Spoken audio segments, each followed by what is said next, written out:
Biz ma echarpini xotin deyli ya. Xotin deganimiz nima ekan? Hammamiz bilamiz. Nima? Vaqt bilan pul. Shundaymi yo'qmi? Ha. Vaqt ko'paytimiz pul. Endi hammamiz bilamiz, ko'ni bir gap bor. Vaqt nima? Oltinning. Ha, demak vaqt nima ekan? Pul. Ha. Demak, bu yerda vaqt pul ekan. Bu deganimiz pul ko'paytimiz pul bo'ladi. Pul ko'paytimiz pul degan nima? Pulning kvadrati. To'g'ri, pulning kvadrati.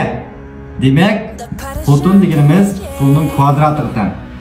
Endi bu yerda sizlar hozir yo'l qilayotgan eng yiltizlik avarchilik nima? Men yiltiz deganga diqqat qilaman. Yo'q. Pul yo'q, pul. Nima? Nag'anda pul deganimiz yiltizlik avarchilik. Nima yo'qmi? Bu avarchilikni qanday yiltizdan chiqaramiz? Kvadrat ko'taramiz. Nima yo'qmi? Kvadrat ko'tardik. Yeni kvadrat ko'tardik. Shunday olganda pulning kvadrati deganimiz tan oldi. Endi biz boya qaradik. Pulning kvadrati nima ekan? Xotin.